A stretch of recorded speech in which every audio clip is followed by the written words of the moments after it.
लोमड़ी और ऊंट बहुत अच्छे दोस्त थे।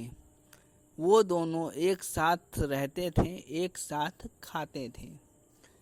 लोमड़ी और ऊंट जंगल में साथ में घूमते, खाते और खेलते थे। एक दिन जब ऊंट कहीं घूमने अकेले चला गया था, तो लोमड़ी को भूख लगी और लोमड़ी यूं ही घूमते घूमते एक तरबूज के खेत में चला गया, जहां उसे बहुत स्वादिष्ट और मीठे तरबूज खाने को मिले।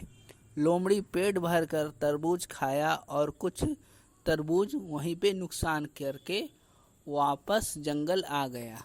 वापस जंगल आने के बाद जब ऊंट लोमड़ी से बोलता है कि लोमड़ी भाई तुम कहाँ गए थे, तो लोमड़ी ऊंट को बताता है कि ऊंट भाई जब तुम घूमने अकेले चले गए थे, तो मैं जंगल के बाहर एक तरबूजे के खेत में जा कर के बहुत मीठे मीठे तरबूज खाया।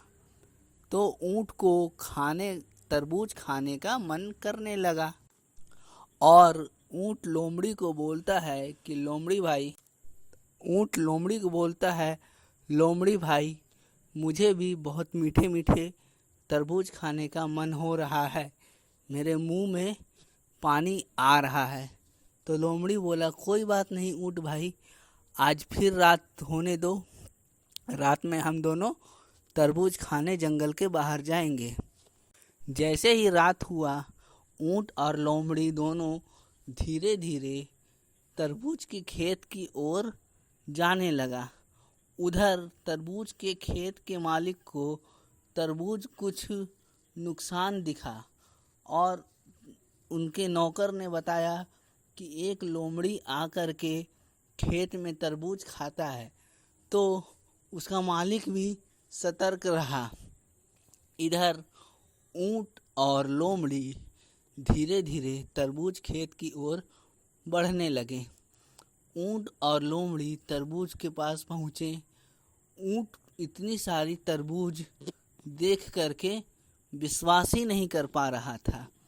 लोमड़ी बोला चलो जल्दी जल्दी खा लो और यहाँ से निकलते हैं।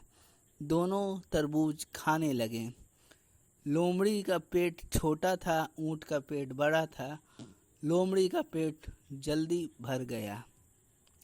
लोमड़ी बोला ऊंट भाई मेरा पेट भर गया है, जब तक मैं अपना आवाज़ से चिल्लाऊंगा नहीं तब तक मेरा खाना हजम नहीं होगा।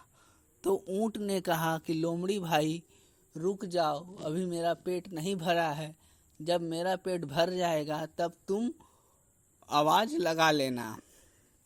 लेकिन लोमड़ी नहीं मानता है और लोमड़ी ने ऊ की आवाज़ निकाल देता है। जैसे ही लोमड़ी का आवाज़ खेत के मालिक को आता है, खेत का मालिक डंडा लेकर के उन लोग की ओर दौड़ा दौड़ा आता है। लोमड़ी तो एक छोटा शरीर का जानवर था, वो छिप जाता है, लेकिन ऊंट नहीं छिप पाता है और खेत के मालिक ऊंट को बहुत मारते हैं। फिर दोनों भाग जाते हैं वहाँ से और दोनों वापस जंगल आते हैं। जंगल आने के बाद ऊंट लोमड़ी से बोलता है कि लोमड़ी भाई तुम जानबूझकर मुझे मार खिला दिए। लोमड़ी बहुत चतुर जानवर था। लोमड़ी अपनी बातों में ऊंट को घुमा दिया। फिर एक दिन लोमड़ी और ऊंट को समझ में आ गया कि लोमड़ी एक धोखेबाज जानवर है, जो अपने फ़ायदे के लिए सिर्फ ऊंट का इस्तेमाल करता है ताकि ऊंट उसे अपनी ऊंची हाइट के वजह से उसकी रक्षा कर सके। ऊंट ने लोमड़ी को सबक सिखाने का ठान लिया। एक दिन ऊंट दौड़े दौड़े लोमड़ी के पास आता है और लोमड़ी को बोलता है कि लोमड़ी भाई चलो नदी में नहाने चलते हैं। तो ऊंट और लोमड़ी दोनों नदी में नहाने चले गए। पानी बहुत गहरा था, तो लोमड़ी बोला कि ऊंट भाई मैं तो डूब जाऊंगा। तो ऊँट बोलता है, लोमड़ी भाई तुम मेरी पीठ पे आ जाओ, मैं तुम्हें नहला देता हूँ। तो लोमड़ी ऊँट के पीठ पर आकर बैठ जाता है। ऊँट और लोमड़ी दोनों पानी में उतर जाते हैं।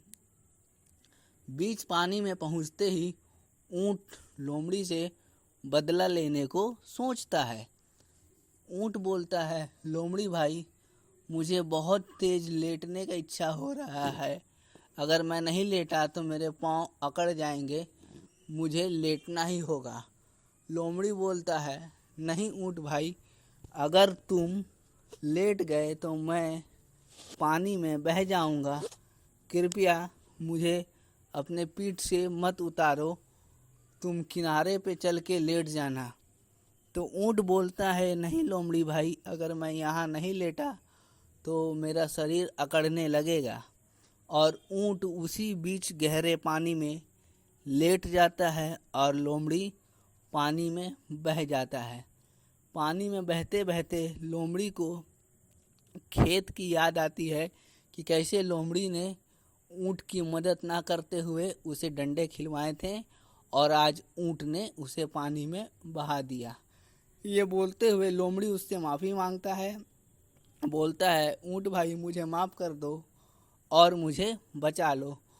फिर ऊँट दौड़ करके लोमड़ी को अपनी पीठ पर बिठाता है और दोनों अपने अपने रास्ते चले जाते हैं।